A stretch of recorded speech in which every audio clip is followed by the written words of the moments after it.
Okay, welcome everybody. I'm Jillian Graber, Executive Director of Protect PT, and this is our September Lunch and Learn. We're very excited to have Bailey Fullwiler here talking about climate trauma and ecological grief. And just to kind of give you a little bit of a background about Bailey, she uses pronouns she, her, hers, and is a trauma support contractor for People Over Petro Coalition, developing internal and external mental health resources for coalition members throughout the Ohio River Valley region. Bailey has a background in social work and supporting communities in the mental health impacts of climate injustice and environmental trauma, which is what we're going to talk about today. In her consulting, Bailey researches ecological grief and partners with environmental groups throughout the Midwest to tend to trauma and build resilience in the climate movement.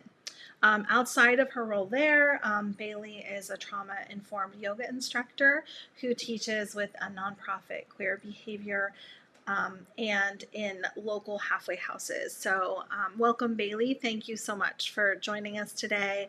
And as the title suggests, we're going to be talking about climate trauma and ecological grief. And thank you to our support staff here on the back end, helping with the presentation that Bailey has put together for everybody. So thanks for joining us today, Bailey.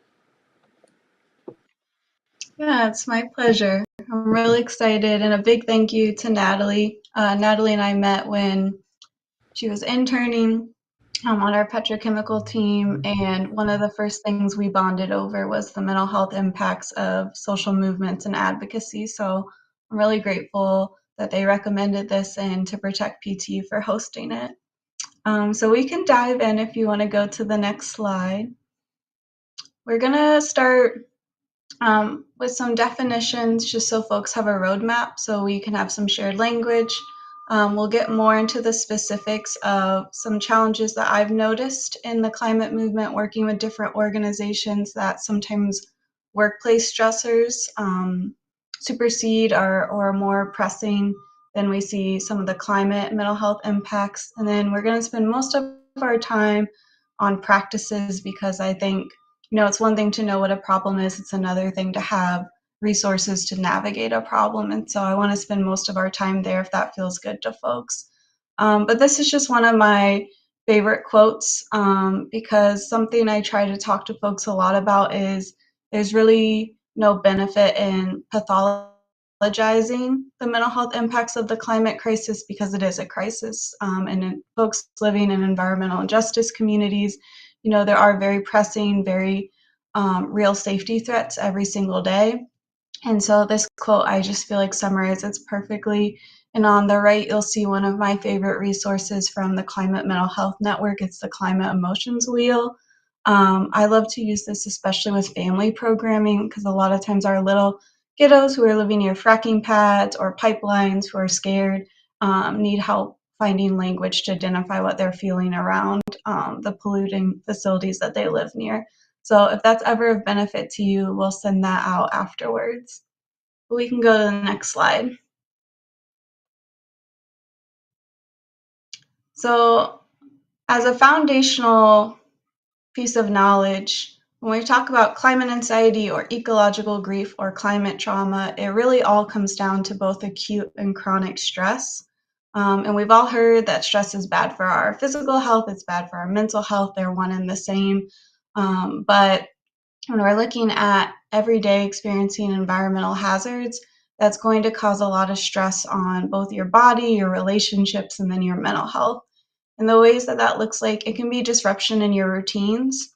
This summer we had the drought and we had the heat waves where I am in Ohio. Folks weren't sure if they could walk their dogs, they weren't going out swimming. Folks with allergies were staying inside, and so they couldn't engage in a lot of those activities where they see friends or get to interact with neighbors. So that's one of the ways that both climate change and environmental injustice impacts us, is it disrupts our routines and our ability to do things that lift us up, like engage in those self-care practices that we love.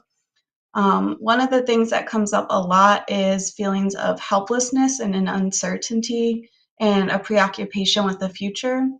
And so it's hard to take care of yourself right now when you can't envision a safe and healthy future for yourself or the folks that you love. That's a huge stressor on the body. We know that extreme weather is really challenging. I mostly help with heat waves here in the Midwest, though, ours might not be as extreme as we see in the South. But heat waves impact a lot of folks on psychotropic medications, especially SSRIs.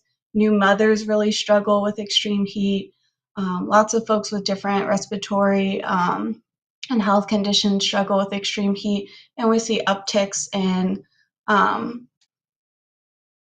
physical violence and during heat waves. And so there's a lot of stressors that we witness, especially for our schools that don't have air conditioning. It puts a huge stress on those communities. Um, and then the fact that we get daily exposure to secondary trauma. Every single day, I'm sure most of us look on our Instagram and our newsreels and we see another scary climate headline. The body isn't really set up to experience prolonged stress. Flight and fight is meant to be able to address an immediate concern and then move on. And so when you have chronic stressors, the body never gets to complete the stress cycle, or for some folks, they like to call it the nervous system cycle. And then we'll talk a lot about this because I like to validate folks' experiences if they're living near a polluting facility, because a lot of times they're invalidated. But there is so much harm to noise pollution, to sound pollution, um, sleep deprivation. It causes so much breakdown in the body, breakdown in our social behaviors. And so I just like to name that if you're living near a polluting facility, like, give yourself a lot of grace because you are experiencing a huge amount of stress on your body, and that's going to impact how you feel about yourself and other people and how you interact with them. So just naming that. Move Yeah, on to the next. yeah, we hear a lot about impacts from like people living around new infrastructure and the difference and the stress that it's causing them. We get a lot of comments and questions about that in particular. So I'm glad you're going to cover that topic. And yeah, so we sleep deprivation is a huge problem, and I've also heard, and I don't know if this is something that you could verify, but I've also heard that children dealing with noise and sleep deprivation can have actual consequences at school, and with social interactions as well. So I don't know if that's something you're also going to cover, but those are things that like in this work that we've been doing here at Protect BT, we hear a lot. Yes, we will. We work with teachers sometimes, so I'll dig into that a little bit when we talk about specifically Pennsylvania, or really our whole region. There's fracking in a number of places. So the term you've likely heard the most is climate or eco-anxiety. Again, this is not a clinical diagnosis, and I firmly believe that it shouldn't be. That's a catch-22 because it also means that you can't get it covered by insurance. But likely, if you're experiencing climate anxiety, there's lots of other stressors that could help access mental health services. But it's really that preoccupation with the future. It shows up in our emotions, it shows up in our thoughts, and it shows up in our bodies through stress. Um, and the problem with climate anxiety is, again, it's chronic and acute. And so we never get to finish the stress cycle. Most studies on climate anxiety focus on youth and young adults. We look at ages 6 to 25 typically. Um, and some things to know about climate anxiety, if it's something you want to look further into, is that it's anticipatory. So it's thinking about the future. And that's why a lot of the practices we'll talk about is being able to come into the present moment of what you actually have power or influence over. In some ways, I like to think of it as adaptive, and some research validates that while we typically don't like negative emotions in Western cultures, and there's a lot of false positivity and forced optimism, which have like value when used appropriately too. But climate anxiety often incites action, and so when it leads you to finding community, when it leads you to advocacy, when it leads you to a social movement, it can be adaptive. And the other thing I like to name, especially for Western cultures, is that a lot of times climate anxiety correlates with this anger towards injustice. And I think that's really important because we don't really allow ourselves to be angry in the United States, especially if you're a part of a marginalized identity. Anger has probably been taught for you that it's off the table and that there's no appropriate way to express it. And I think in our movements and our climate organizations and our coalitions, we could do a better job of giving people space to be angry as long as it's not directed towards each other. Because anger is a natural response to injustice. It's part of our fairness bias. It's hardwired into humans, and it's just worth noting that we deserve to be angry about the injustices we're facing and the people we love are facing. Yeah. And the other, oh, go ahead. Just on that, yeah, I mean, there's a lot of times when we're talking to people and telling them about, what could be happening in their backyard very soon, and they, sometimes lash out at the messenger, which makes it hard for people doing this work too, because we oftentimes are the targets of that anger, but we're obviously not the ones that are responsible for the infrastructure. So, but we're just trying to get the message out, and that can be really hard for people that do this type of organizing work as well. Having that anger from other residents directed towards them, and I know that I've been yelled at several times, and then oftentimes those people realize like I'm directing my anger at the wrong person, and they apologize, but still, you feel it as an organizer. You do. And like as a social worker, a lot of times I can't get someone the resource they deserve because it doesn't exist or because there's arbitrary rules about who deserves help. But one of the things I could always do is just be someone where they could express anger in a way that's confidential and safe. And it's one of the reasons why I spend a lot of time encouraging social workers to connect with environmental groups because, organizers aren't equipped to hold that anger. I think a lot of them do it really well. And I'm really grateful for that, especially to be able to know that it's not directed at you. You're just the only one that's willing to listen to them. And so for that peer support, I'm really grateful. And then also, I love to connect folks with social workers and therapists that share our passion for environmental justice. And so if that's ever something folks need help with, please reach out to me. Okay, we can move on to the next slide. So the work that I mostly do is either some folks call it climate grief, others call it ecological grief if you look at the literature.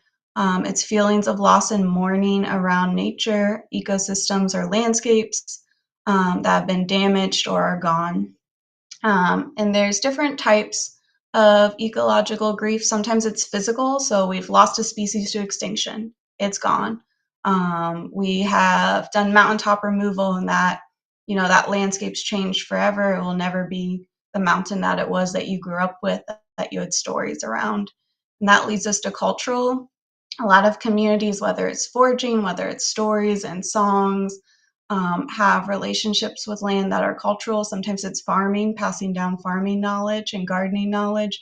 And when the climate or environmental injustices drastically change that, we lose those parts of our culture.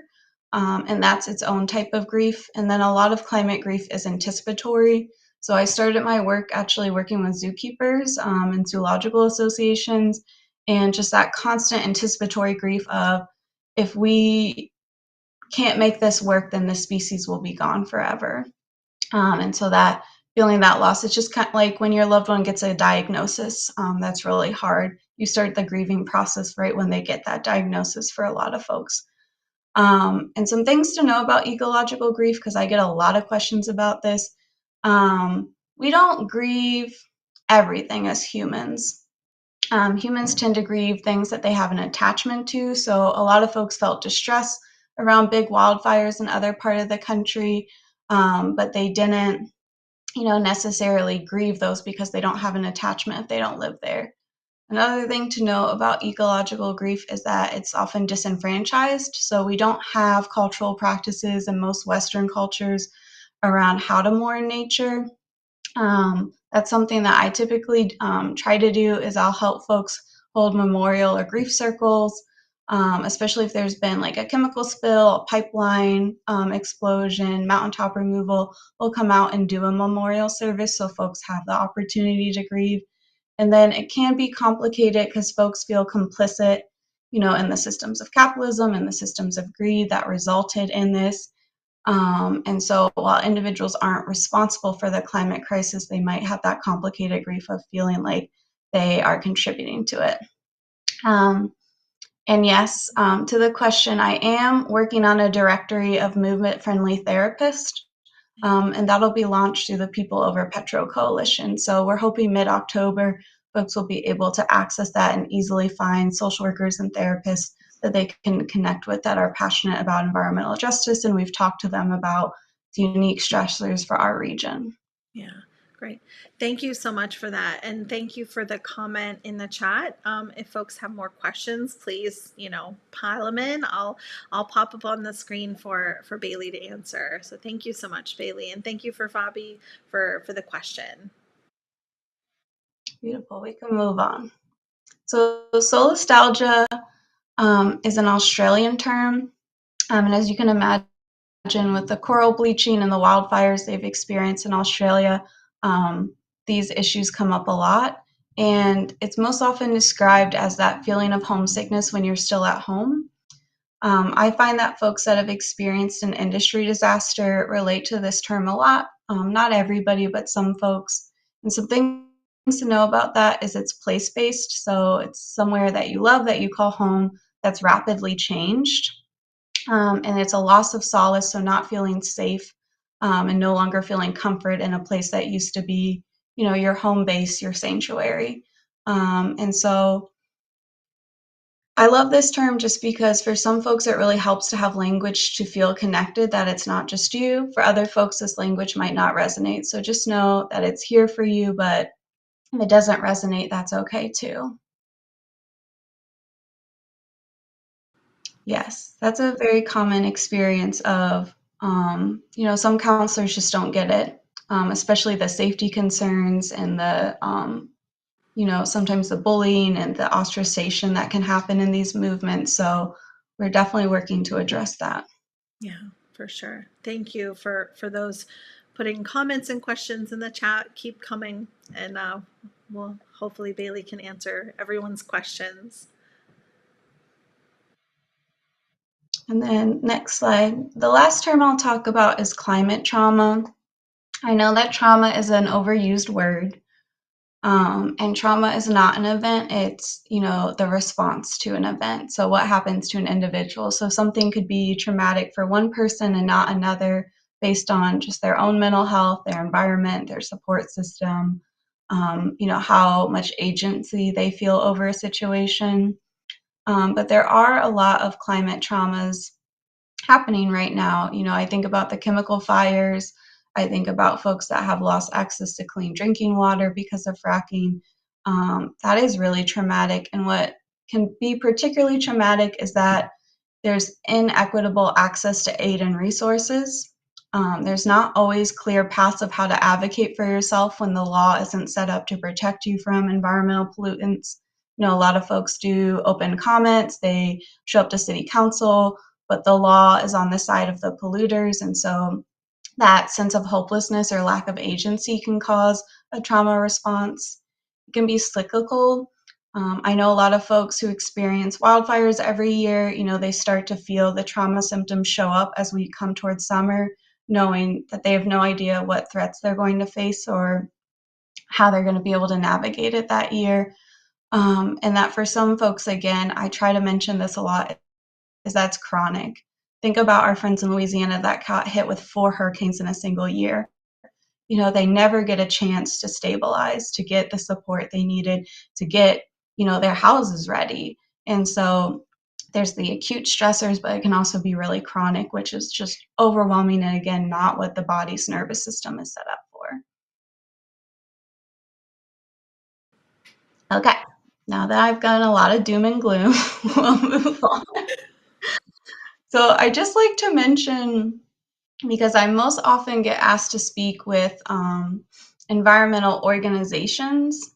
And my first research study on ecological grief was with climate and environmental organizations in the Midwest.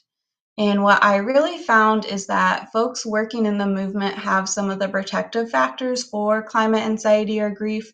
They've got a like minded community, they're taking collective action, and what they're really struggling with is workplace distress. And so I just like to name that because a lot of our climate organizations, one, aren't set up for trauma, and because it's an inherent part of the workplace. That's a huge failing of our climate organizations not to have trauma responsive practices, not to be able to offer debriefs. A lot of our climate organizations don't offer insurance, so there's tons of barriers to even finding a therapist that would be a good fit, let alone affording it.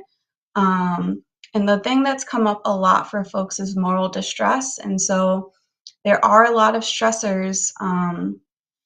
And moral distress is when you know the right thing to do, but because of organizational restraints, there's no way for you to act on it. And so that could be that your funder doesn't care about the biggest problem in your community and folks keep asking you to work on it, but you don't have the resources to do it. That could be that a lot of our climate organizations end up taking money from the polluters that harm our communities because they need to do something good for their community, but then there's restrictions on what they can and can't advocate for. And so that's not to place blame on anyone. It's just to name that these are really hard challenges that if we're not open to talking about in our climate movement, then we're going to continue to see the really high levels of attrition.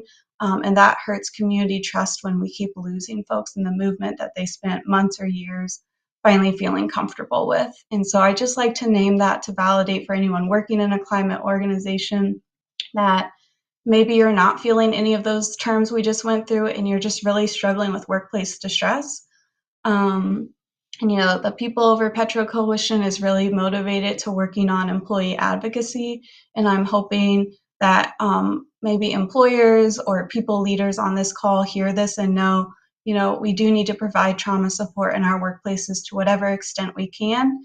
And I'm happy to help with that if folks need ideas or support of how to get trained or practices they could do to support their staff because, you know, we don't think of climate organizations as first responders, but we are every day. And we deserve the same resources that first responders get for vicarious trauma. Okay. I see we've got some comments, so I'll pause here. Yes, I'm not sure.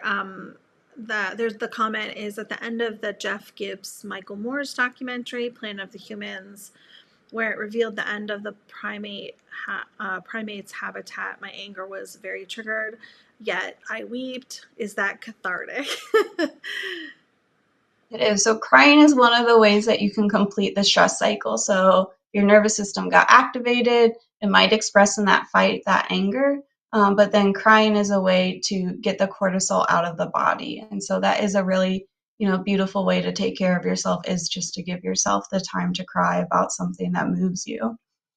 And I'm yes, go ahead. I was just going to say it is really relatable to refugees and immigrants, and especially as we have more climate migration, whether forced or self-selected, it's incredibly correlating.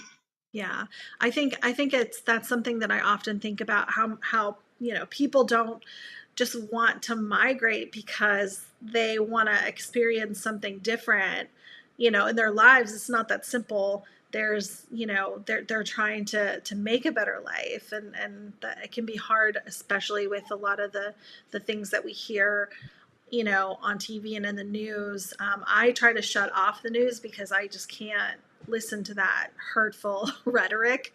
Yeah, a lot of times, it just makes me really upset. So, yeah, and I think people need to understand that as our climate changes, we're going to see more and more of this, and so that hurtful rhetoric is just going to continue unless we deal with it in a meaningful way, which I don't know how to do that, but if anyone has the key to that, I'd love to know. I'm also a crier. As anyone that knows me well knows that I cry. So I'm glad to hear that it's somewhat healthy to cry, because I am definitely a crier. Well, I mean, you can't think your way out of a feeling. You have to feel your way through a feeling. So crying is a beautiful way. And I mean, it's why we need intersectional movements. I think there's lots of refugee and migrant justice organizations that can support us with that intersection of climate and displacement. Yeah, for sure, for sure. All Okay. right, so unique stressors to our region. You already know this. I'm just saying to validate it because I think it's important to know that one, that people care, that they're looking into it. Um, and I don't know, it's like when we teach new mothers, like what's going on with their hormones and like, why a behavior might be happening. You're not a bad mom, you're just going through postpartum depression. You're not a bad organizer or a bad community member or a bad partner. You're just going through environmental injustice, and it has a huge impact on you and your social well being. And so these are some of the researchers that I love, both in the United States um, and in the UK, that have been doing some really beautiful look at both the mental health impacts and then the social or community level impacts of fracking and fossil fuel developments. And I just want to highlight some of the things that I really loved from these studies. In Pipeline and Power, um, they looked at the Mountain Valley Pipeline and folks organizing around that. And what they found that I think is really important was that political alienation. And that can be part of the trauma response that I like to name for folks is when you have an experience of trauma, your worldview shifts and you no longer feel safe when you used to. And I feel like this is a really common experience for folks who realize that a fracking pad has been put on their home, has been allowed by the government. You're advocating, but the laws on the side of the polluter in the name of energy security, in the name of capitalism, and now you're facing all these health risks and mental health challenges. And so that loss of faith that the government will protect you and keep you safe, I think, is huge. That if you advocate for yourself, there'll be a pathway. Not that we don't organize and win. I think we win a lot of the times when we fight, but I also don't want to minimize how challenging it is and how many years it can take to win some of these harder, more ingrained battles, especially as our political landscape ebbs and flows and we have support and then we don't. Um, Often we talk about climate anxiety and we say the best antidote to despair is action. I love that. I think that's true, but I also want organizers who feel like they are moving further into despair to know that when you go through the processes you're supposed to, the open comment periods, when you go to the EPA or the Department of Energy, when you go to their town halls, when you do everything you're supposed to, when you write the letter to the editor and they still allow them to pollute in your backyard, that has a huge impact on your well-being. And the Pipelines and Power study, they even had folks, one qualitative study where a doctor said, I think you need to stop engaging in this advocacy because it's destroying your health. And I don't want to say that to discourage folks who are doing this incredible work, but just to validate if your health is suffering, if your mental health is suffering, this is really hard and it does have an impact on us. And we're allowed to, one, name it, two, talk about it, and three, get the support that we need. We look a lot at community distress. And so one of the things that happen is disasters bring folks together, and then disasters aren't resolved, and we start to fray and pull apart. And so folks who want to move on and feel like they're not going to get justice and just want to get on with their lives, and humans do that. We are really good at being able to adapt to new hard situations. There can be bullying, ostracization, harassment, all kinds of conflict because some folks want to fight for justice and some people want to move on because they don't have the capacity to engage with that anymore. And so there's social impacts on this as well. And it can be really hard for communities that felt really tight knit after a disaster and then feel they're pulling apart. We also see that there's more conflict in communities with environmental injustices or polluting facilities. And I think a part of that is the noise and light pollution, the air pollution, and we'll talk a little bit about that on the next slide. Um, And if you're living in one of these facilities, near one of these facilities, and you're like, great, look at all this horrible research on what's happening to me. That's true. And I think knowledge is power. I've had lots of legislators that didn't care about air quality or water quality at all, but they lost someone they loved to suicide, or they had someone in their life with severe and persistent mental illness. And so you don't know what research is going to activate what people. And so I think when we measure the mental health impacts of this, we have another tool to connect with audiences that might not care about the environment, might not believe in climate change, but when we can measure the mental health impact, we can connect with them and say, this is real, like we have the numbers. But then also it brings in new partners. There's the Climate Psychology Alliance, the Climate Psychiatry Alliance, the Climate Mental Health Network. We have these new partners and new types of folks that we can engage when we see, hey, this isn't just environmental justice, it's also health justice and health equity and public health and mental health. And so that to me is like that locus of control.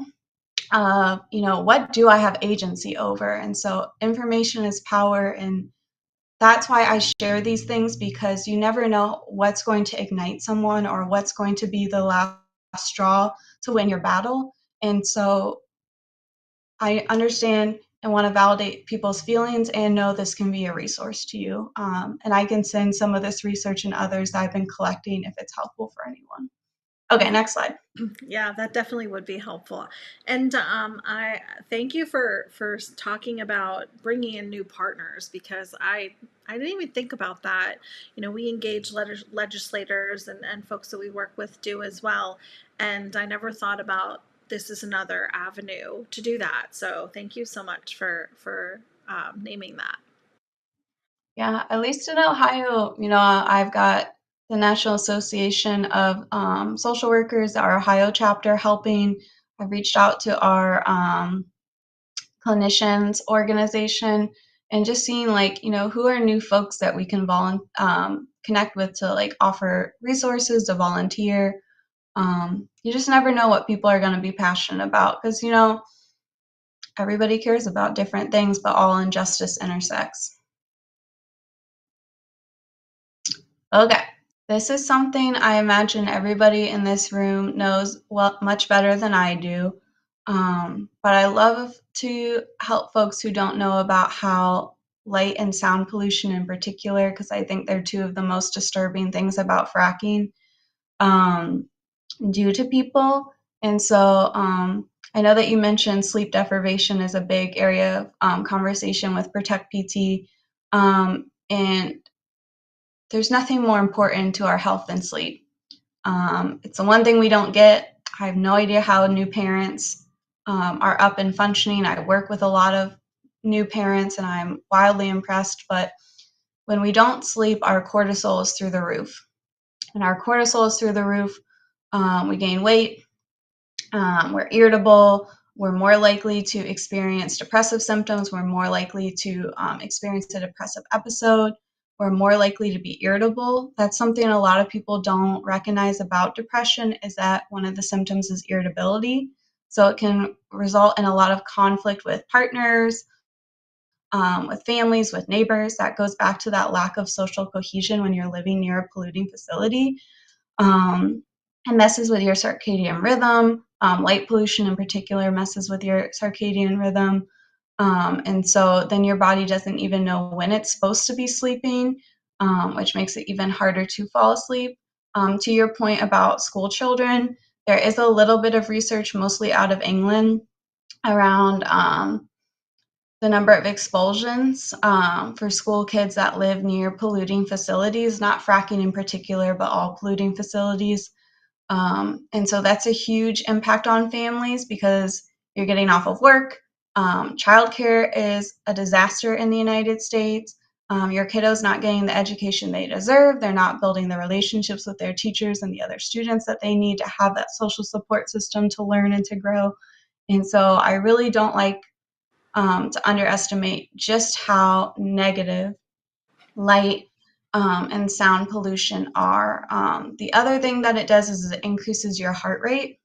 Noise pollution does. And so that can feel like anxiety. And so whether or not you would feel qualify for a diagnosis with anxiety, people feel more anxious and they're more likely to be reactive.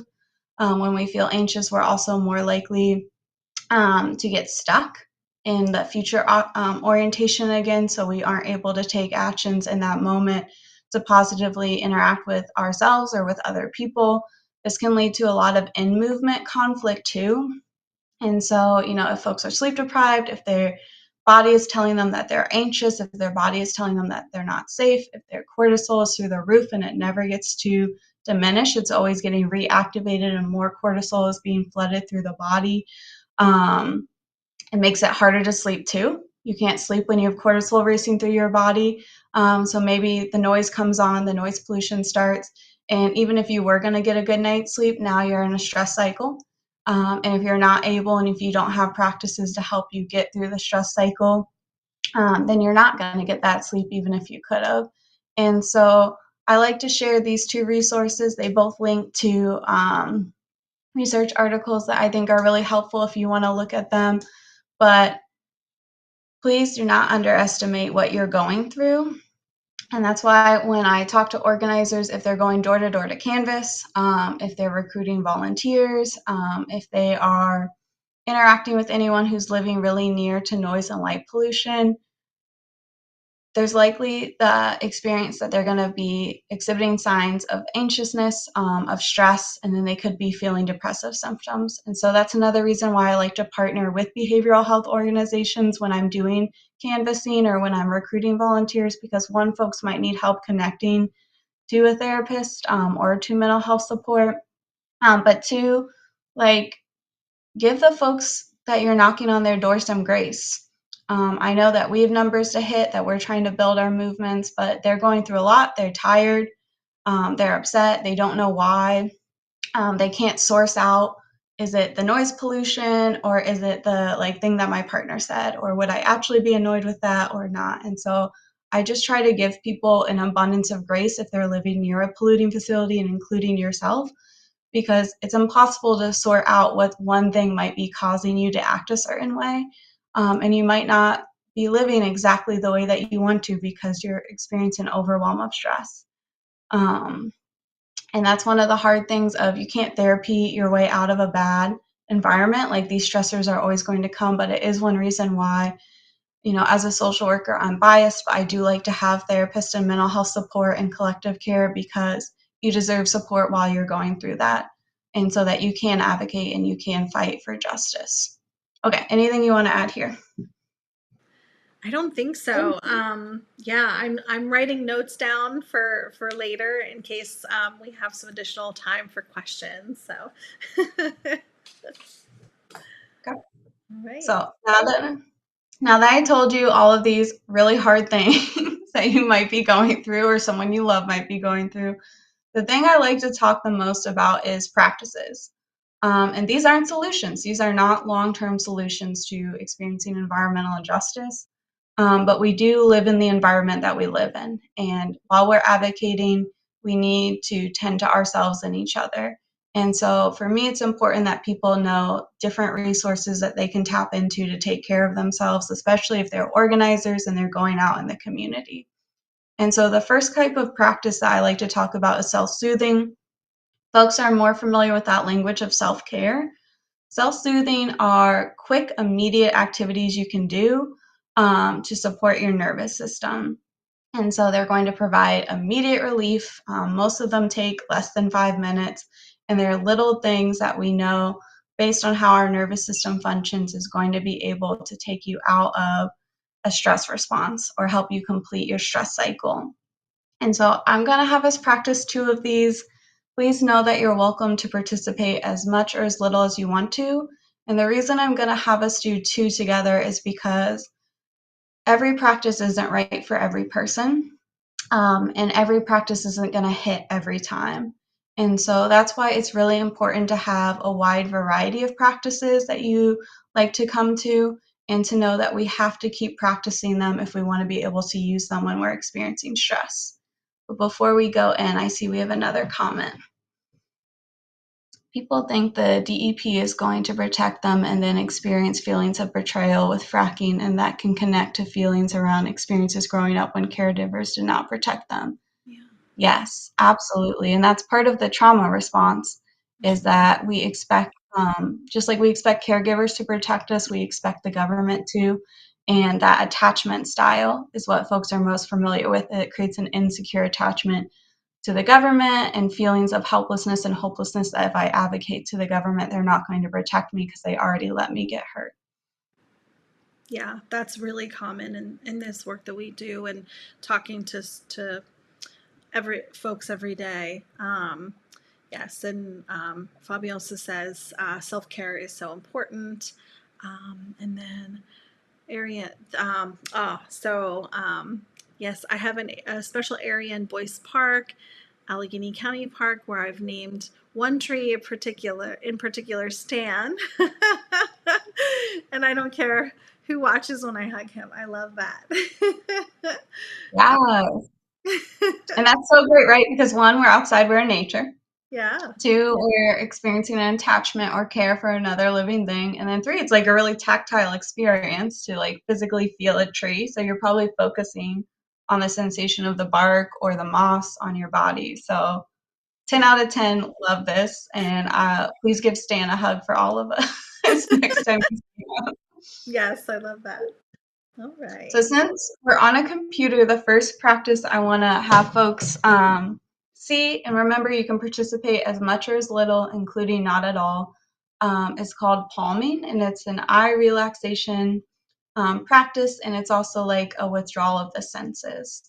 And so if you are somebody who ends up working on a computer a lot more than you wanted to, or maybe watching your comfort TV show as one of your self-care practices, this is a really good thing to do in between episodes. I don't do it between episodes if we're being honest, but the way that palming works is you take your hands together and you'll rub them. You can start off really slow, noticing the sensation of skin on skin, the texture of your hands. Maybe you have calluses, bring back nice memories. And then maybe speed up a little bit, creating and generating a little bit of warmth between your hands. And then keeping your fingers together, you'll place them gently over your eyes with the fingers coming together towards your hairline. Your eyes can be closed or softened, allowing as little light to come through as possible. Hands are soft, just gently resting on the skin.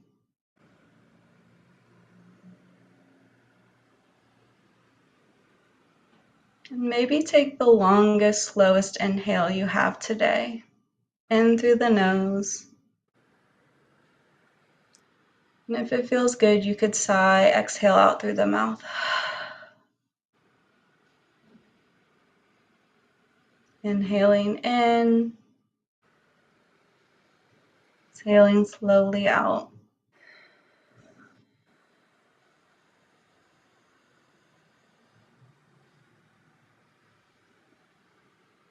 Taking a few moments to let your eyes rest. Your eyes that help you connect, to experience the world around you.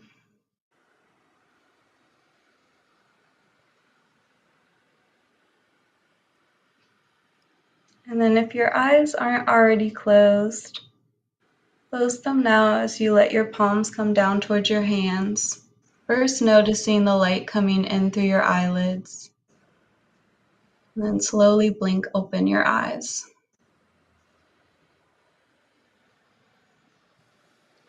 So that's one way that we support you can support the nervous system is through that withdrawal of senses, of letting the heat relax the eyes.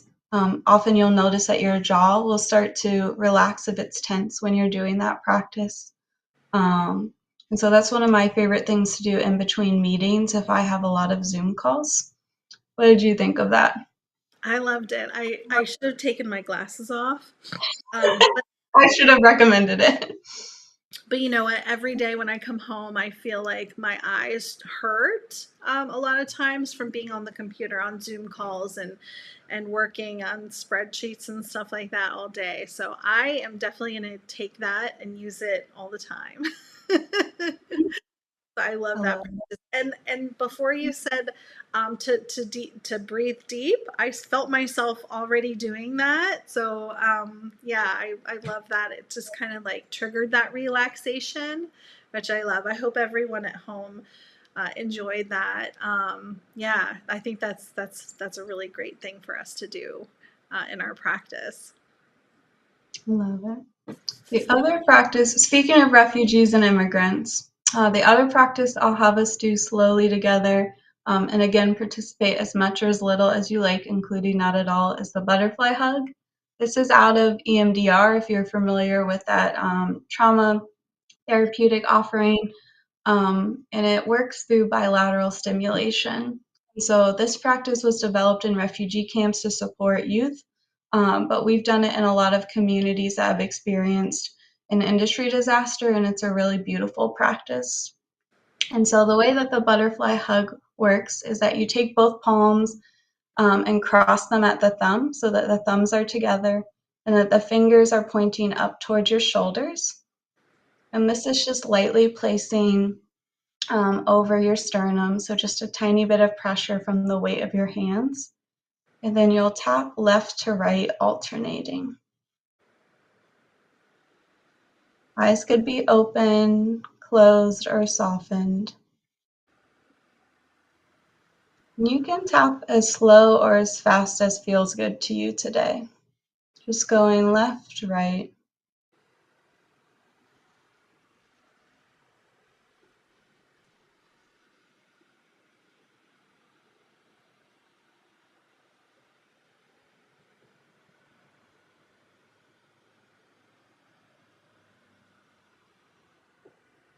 Letting your shoulders be loose and fall away from your ears. You can also rest your elbows on a table in front of you if that feels supportive.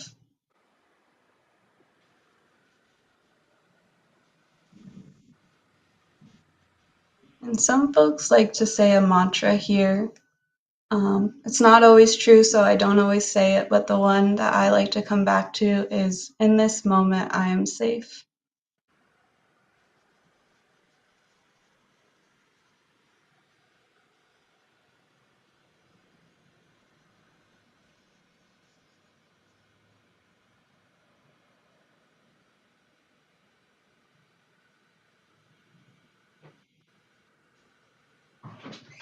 And then as you feel ready, let the hands still. You can place the palms together over the center of your chest. One long, slow inhale. One long, slow exhale. And then let the hands fall. And if the eyes are closed, you can blink them open. And again, different practices for different people. That one might not have landed for you. Maybe you didn't like the palming. Sometimes it can feel overwhelming to be in the dark. And so that's why it's really nice to have a big variety of practices that you like. All the things that are underlined here are links. They're mostly to Insight Timer, which is a free meditation app. They're all under 5 minutes of guided practices.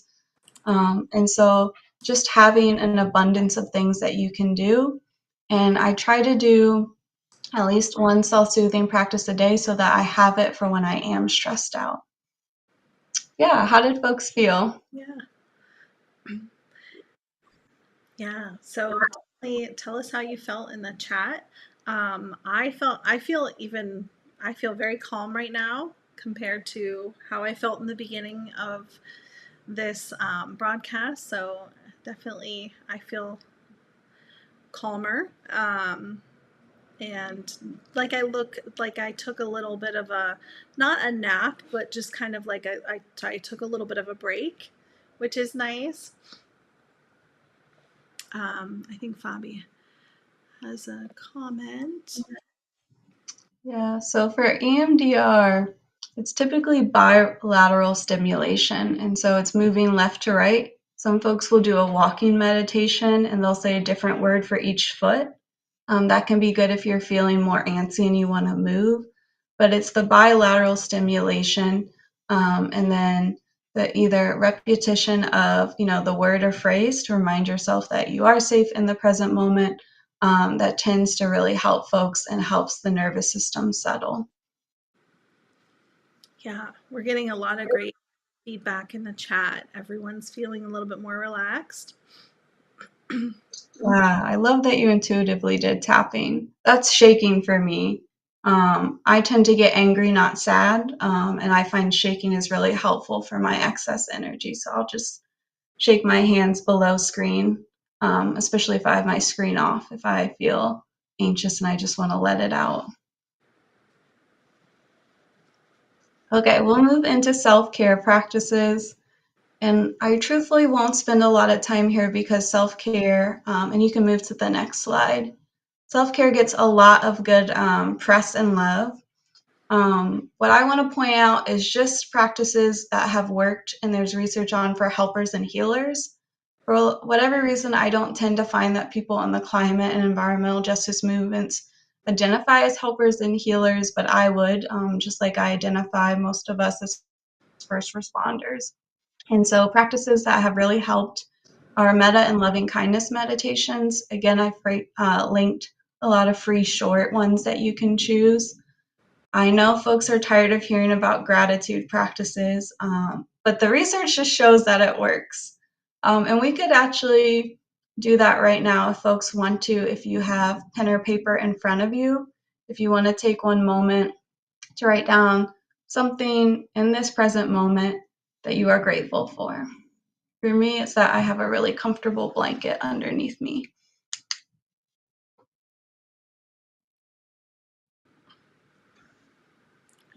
I'm grateful for my water. I always have water when I'm doing the lunch and learn, so I can keep keep myself hydrated. And it's nice to have clean water to drink. It is. It should be a right, but it feels like a luxury. Yeah, for sure. Therapy is a beautiful self-care practice. There is already a climate-aware therapy directory that the Climate Psychology and Psychiatry Alliance work on together.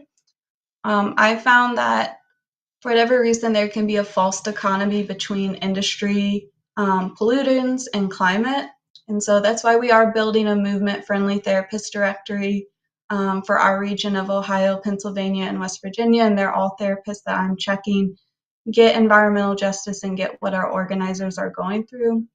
And so that'll launch in October. Diverse hobbies is a really important protective skill. I find a lot of folks that work in our movement love to be outdoors, but then they're thinking about their work while they're outdoors. So having diverse hobbies is really important, whether that's artistic expression, whether that is cooking, whatever it is, having something besides work adjacent hobbies is important. Group movement practices seem to have the best results for helping folks that have experienced trauma. That could be dance, yoga, tai chi.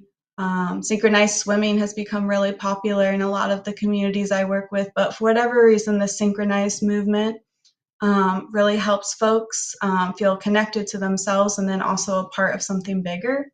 Collective singing has the same benefits as group movement. I think we need a climate choir. I think, gay choirs have really inspired me as part of the queer movement. I definitely think we need a climate choir. And then attending support groups and grief groups, which I've linked here, can be really helpful. So yes, crying while watching a TV show versus crying about real stressful situations will have the same release in cortisol levels. Because of the parasympathetic nervous system, we relate to TV the same way that we do to other people. That can be good and bad. There's lots of conversations about parasocial relationships, but you do get the same relief from crying about something fictional as you do about something happening in your life. And then we'll close with collective care, the next slide, because it's my favorite.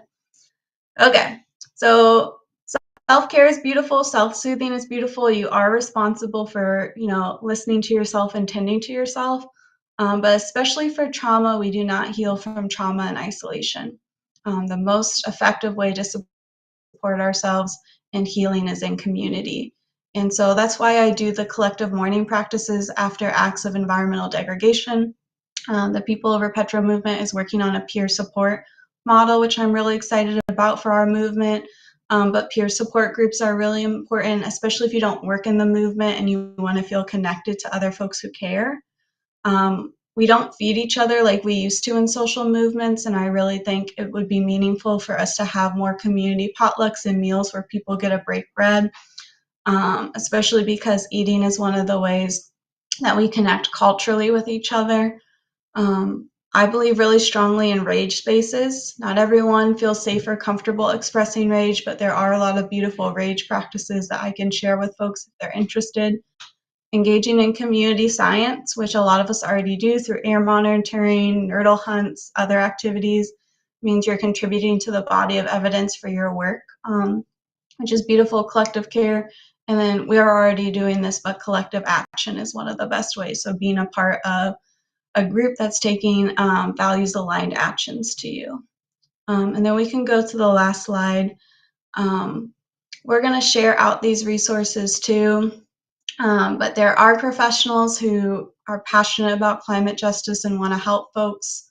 There are existing groups that folks can join. You don't have to create your own, but place-based work does tend to have the best impacts because we're building community and resilience in our area.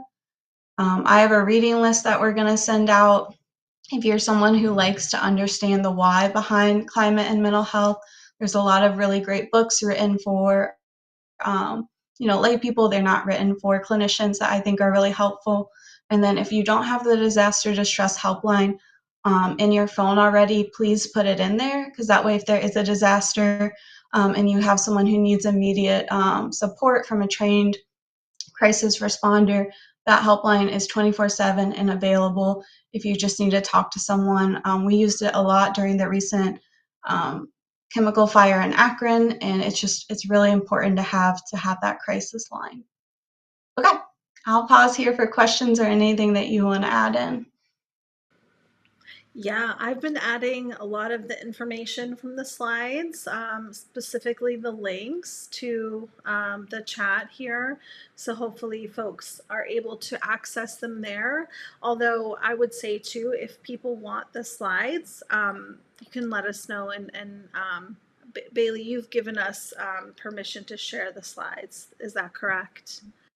Absolutely. Awesome. Share away. Yeah, for sure. I wanted to kind of go back really quick to something that you said earlier about climate anxiety, and did I hear correctly that like insurance is not covering this type of anxiety? Can you talk a little bit about that? So it's not a clinical diagnosis. Okay. And so the important part of that is anxiety is when you're feeling heightened fear and concern about the future that's not grounded in real stressors. And so climate anxiety is when your brain just can't stop coming up with scenarios and problems that don't exist. The problem about the climate crisis is that we are experiencing harm currently, and there are really scary predictions of what our future will look like based on what actions we do or don't take. And so that's why a lot of folks don't support pathologizing and making a diagnosis out of climate anxiety. And so the problem with a lot of insurance companies in the United States is if you don't have a diagnosis, they won't cover ongoing therapy. But that's not to say that you wouldn't qualify for an anxiety diagnosis on its own, like general anxiety disorder. And folks access therapists in different ways. For our directory, we're going to have a list of pro bono folks, sliding scale fee, group therapists, so ways to make it more affordable for both insured, underinsured, and then these issues that wouldn't result in a clinical diagnosis. Yeah, that is really helpful. And I'm just wondering too, I don't know what type of advocacy is happening around that specific diagnosis, but it would be interesting to see if in the future that was something that was recognized by insurance, perhaps they'd be more likely to, advocate for our, better use of our planet, or trying to deal with climate change in a different way. Um, and so I was just like, that kind of sparked my interest there. And I think that you had mentioned too, just I wrote down here, like, it is an uphill battle. I feel like a lot of times that we experience, blocks at all turns when we're trying to make comments and things like that. So it definitely is helpful to have these resources. I put a bunch of them in the chat for folks, but I will send out the presentation, or actually maybe we could just link the presentation to the video, because this video will live on our YouTube. And so we could link it there as a PDF so people could access the different resources that you mentioned. And when do you think the other resources are coming out from Beyond Petra? You said you're working on some. Yes, so we're hoping to launch our movement-friendly therapist directory for people over at Petro by mid-October. Nice. And then we're working on peer support, will be our next project that's in the works. And so we're hoping to have a peer support pilot going into end of October, November. And that's just like our two foundational pieces. We're hoping to provide more like therapeutic offerings at our retreats and at our coalition meetings as well. So the movement-friendly therapist directory will come first, peer support will come next, and then we'll hope to integrate a lot more trauma knowledge into just our coalition in general. That's really great. Yeah, I'm excited for that. And we have another comment on the screen here, and yeah, I mean, yeah, for sure. And I think that one of the things that we try to do at Protect BT is do some of that citizen science monitoring, to really give people a little bit of peace of mind, to kind of help them, and also education to help them understand what's going on. Because we feel like if they at least understand, it might not make it less noisy, it might not make it less distressful, from what's going on in their backyard, but at least they understand it. And like you said earlier, knowledge is power. So just the knowledge of knowing, what's happening in your backyard, and it can help people kind of reconcile that in their own mind, that they've done everything they could do, and it, and that at some point, we have to move on. Yeah, and there's a lot of appreciation coming through the chat from all these wonderful resources. So before we move on to the very last slide that we have for the presentation, I just want to thank you, Bailey, for going over this vital information with us. I think it's important for not only people that work in this movement, but also people that are experiencing harm, to really know that there are resources that they can turn to, there are people on their side, and there are things that they can do in their own lives. There might be, these things that we can't control that are beyond our control, but there are other things that we can control, and that we can try to help ourselves with. So thank you so much. You have my gratitude, and those of the folks that are watching today. So thank you for sharing your knowledge with us. Yeah, and so I'm hoping that folks will join us again for the next Lunch and Learn. on October 29th. And we are going to be here, same time, same place. Um, and we also have a lunch and learn survey. If folks want to take the survey to let us know if there are other topics that they're interested in learning more about. Just more appreciation coming in the chat from folks. So thank you to those watching, and thank you to Bailey for sharing your knowledge again. And yeah, I hope everybody has a great rest of your day and can take this knowledge and use it in your own life. Yeah, and we're even more great appreciation in the chat. So thank you. And yeah, everyone have a wonderful afternoon. Thank you, Bailey. Bye. Bye.